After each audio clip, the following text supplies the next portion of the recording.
Muy buen día, mi nombre es Yarixa Vázquez y soy doctoranda de Criminología en la Universidad de Granada. A continuación les hablaré acerca de las víctimas invisibles de la violencia de género al interior de las maras en Honduras. Honduras es un país con grandes problemas estructurales que atentan contra la estabilidad socioeconómica de sus habitantes,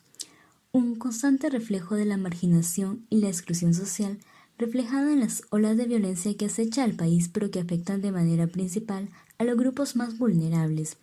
niños, pueblos indígenas, adulto mayor, juventud y mujer. Este mal tan radicado es una respuesta ante la destrucción del tejido social,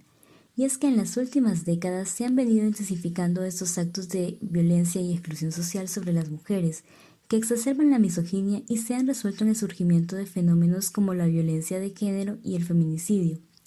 poniendo de manifiesto la vulnerabilidad de la mujer frente a la sociedad latinoamericana, hondureña y más aún ante las maras y pandillas, donde su presencia y violencia que sufren está invisibilizada. Al interior de las maras predominan los códigos de violencia y lealtad, mismos que obligan a cumplir los roles designados por las clicas sin cuestionar su ordenamiento. Es en medio de esta atmósfera donde la perspectiva de género se ve más recrudecida en la exclusión dirigida a las mujeres, cuyos papeles quedan relegados a la desvalorización de su ser. Las maras radican bajo un contexto social donde predomina la violencia como un estilo de vida naturalizado entre sus integrantes, que si bien están conformadas por hombres, las mujeres han venido ocupando un espacio dentro de sus estructuras criminales, ya sea en su posición de madres, novias, amigas o integrantes de las maras. Algunos de estos procesos de filiación a ellas se ven absorbidas por una participación en condiciones desiguales que atentan contra su dignidad, con el fin de demostrar que merecen ocupar un lugar dentro de las maras. Al comprender el entorno donde se ha recrudecido este tipo de violencia, se debe partir que su reconocimiento no compele a cuestiones biológicas o domésticas, sino a una causal más enraizada a un tema de género, en el que no se debe atender a la diferenciación de sexos como la respuesta a su surgimiento y proliferación, mucho menos como un argumento de violencia individual que se despliega en el contexto familiar o en las relaciones de pareja por quien ocupe una posición de superioridad en el aspecto físico sobre el sexo más débil,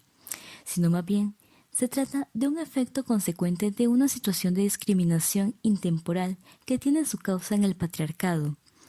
De manera consecuente, el género responde a una serie de patrones sociales y culturales que se han construido, aceptado y asumido desde la sociedad,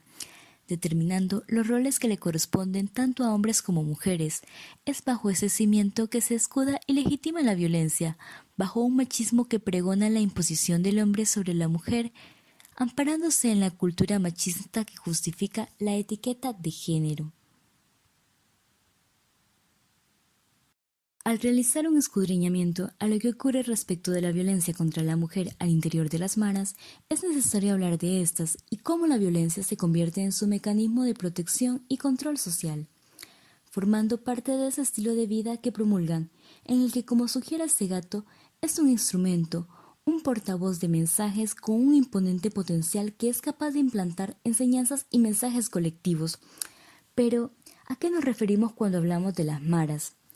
Una de las primeras consideraciones terminológicas sobre estas es la planteada por el autor Sabanigi,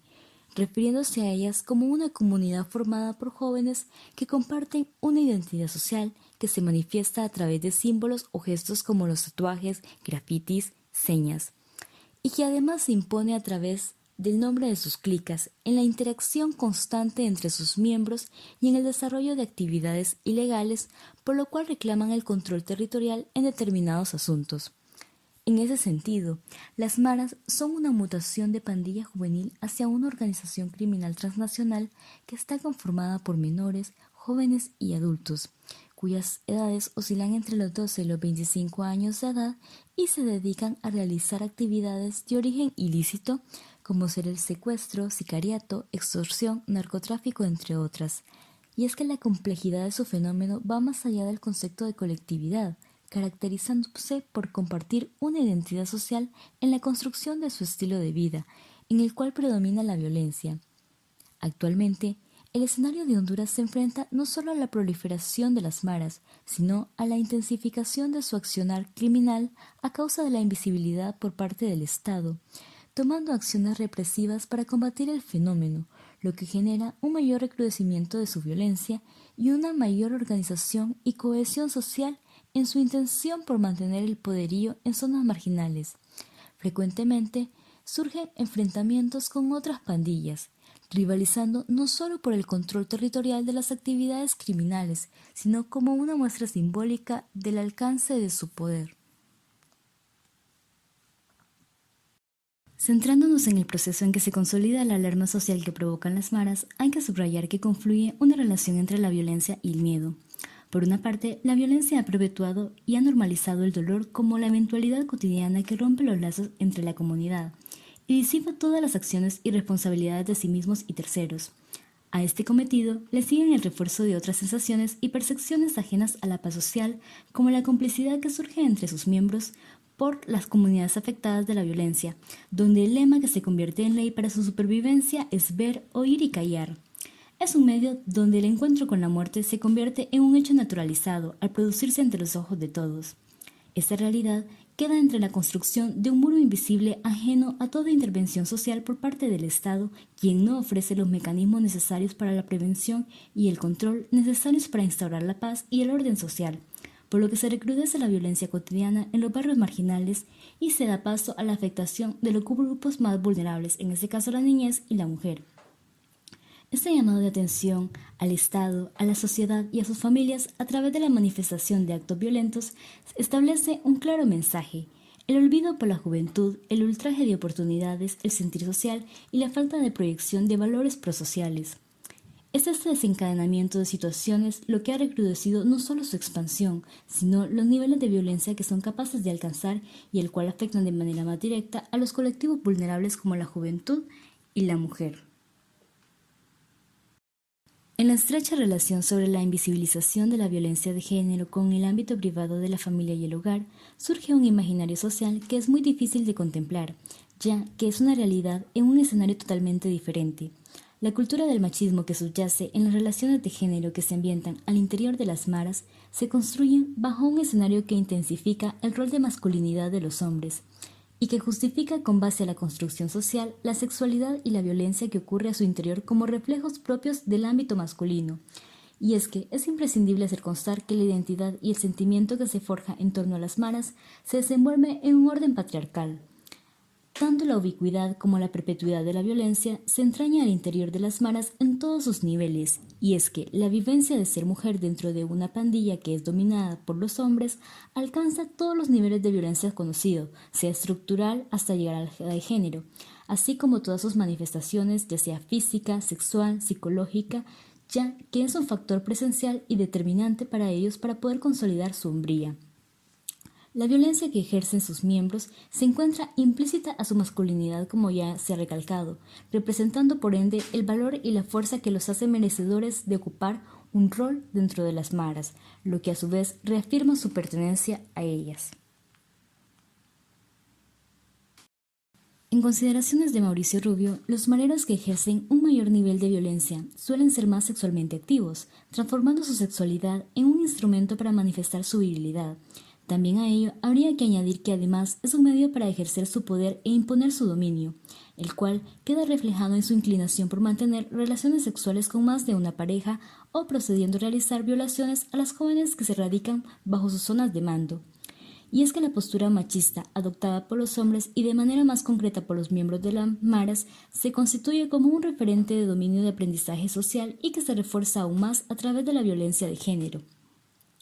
Y es que dicho fenómeno suele intensificarse mayormente sobre los hombres que pertenecen a espacios marginales, donde las relaciones sociales suelen adoptar un papel relevante que va construyendo prototipos de conducta y pensamiento social. Dichas concepciones suelen ser asumidas de forma sumisa por las mujeres, como parte de su realidad, de su condición de género, sin oponer resistencia alguna. Sobre este proceso de interiorización recae un sentimiento de inferioridad por parte de la mujer en el cual se alimenta la violencia contra ella a través del control sobre sus cuerpos y mentes. En los ámbitos de participación y normativa en las maras, se puede observar que la participación de la mujer en sus actividades se fija bajo un código de silencio obligado, en el que su papel es nulo respecto a la intervención y decisiones que se puedan considerar en el grupo. Una mujer no tiene voz ni voto dentro de sus reuniones. Sobre esta consideración, existe una plena sumisión por parte de ellas, asumiendo las actividades que se les encomiendan y siendo conscientes que de negarse recaerá sobre ellas un violento escarmiento. Bajo este panorama donde subyace la brusquedad como mecanismo de control entre sus miembros, las mujeres suelen sufrir constantemente una violencia directa e indirecta que va desde el maltrato físico y sexual hasta insultos con contenido aversivo sobre su género, por lo que en esta cultura patriarcal se relega el rol de las mujeres a la atención de los hombres en todos sus contextos, poniendo de manifiesto su papel tras su ingreso a las maras, en las que se ven relegadas al cumplimiento de actividades secundarias o como instrumentos sexuales frente a las necesidades de los hombres. Sin embargo, algunas mujeres logran ir más allá y se logran posicionar como pareja de los jefes de las clicas. A ellas se les conoce bajo el seudónimo de jainas, adquiriendo una categoría preferente respecto a otras que no corren con la misma suerte. Esta valoración que recae sobre las jainas no se extiende al resto de las mujeres, en las que algunas pertenecen de manera indirecta sin ser miembros, para quienes su papel es secundario, y apela a una mayor vulnerabilidad de sus derechos. Otra de las participaciones de la mujer dentro de las maras se refleja en su participación en las violentas reyertas a las que se enfrentan con rivales, cuando logran posicionarse como verdaderos miembros de las maras cumpliendo un rol.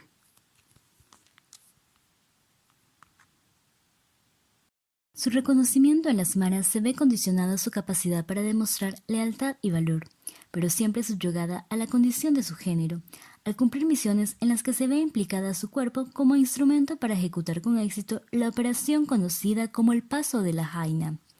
que implica que las mujeres sirvan como carnada para encaminar a otros pandilleros rivales a sus territorios o fuera de su zona de confort y proceder a torturarlos y matarlos.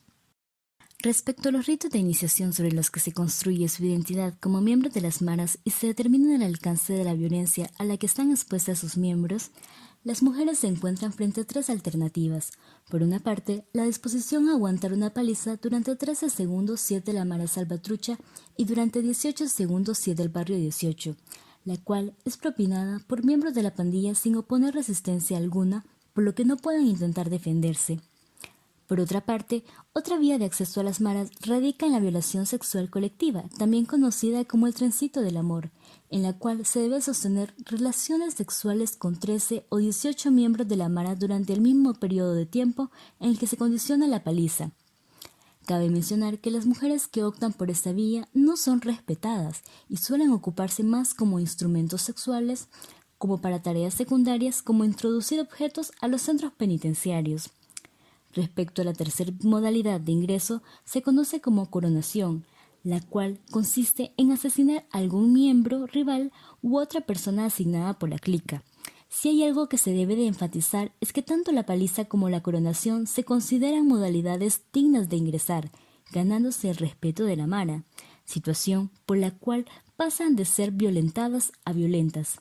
Sin duda alguna, estos ritos de iniciación a los que se ven sometidas las mujeres no solo habla de la violencia que predomina en su mundo criminal, sino del significado del cuerpo que es simbólico para ellos. Tanto en la paliza como en la violación se hace referencia a un sentimiento de pertenencia que se traslada hacia una dimensión territorial que hace alusión a una señal de cohesión y fidelidad sobre las maras. En una posesión de las maras, sobre el que recaen signos distintivos como los tatuajes. En ese sentido, el cuerpo se convierte en una especie de paradigma territorial sobre el que la exhibición corporal a través de los tatuajes responde a una lealtad cohesionada. No obstante, los tatuajes sobre la mujer guardan otra expresión que no recae de manera directa sobre la pertenencia a las maras, sino en el dominio que ejerce su pareja sobre ellas, como una forma de marcar un sello de poder en el cual el mensaje para otros es que es intocable al grabar el nombre sobre sus cuerpos. En consecuencia, el rol de la mujer al interior de las pandillas está sujeto a la sumisión, a las relaciones de poder que se han arraigado a causa de la cultura del machismo. Si los niveles de violencia sobre el colectivo social por parte de las maras son alarmantes, al interior aún más, ya que es parte de su estilo de vida. Frecuentemente, la mujer se ve enfrentada a actos violentos y denigrantes en todas sus manifestaciones, teniendo que ganarse el respeto de los hombres para posicionarse como miembro de la pandilla. Por tanto, el ingreso y permanencia de mujeres a las maras queda sujeto en ocasiones a utilizar su cuerpo en señal de lealtad y cohesión al grupo. Por otra parte, se debe atender al papel instrumental de la mujer en función de no solo cumplir tareas de hogar, sino de servir de carnada para facilitar la ejecución de actividades criminales. Para mayor información se puede consultar la bibliografía adjunta.